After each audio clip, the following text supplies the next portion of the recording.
సుపాలలో ప్రేమంత కలిపి సాకింది నా కన్న తల్లి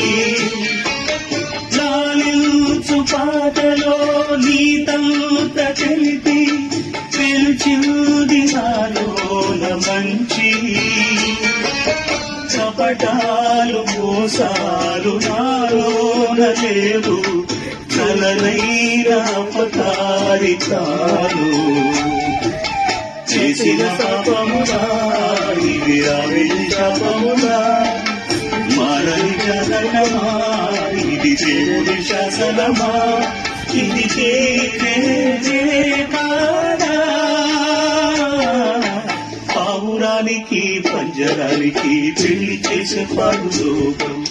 కాళరాత్రికి చందమావకి ముళ్ళు పెట్టే మూడలోకం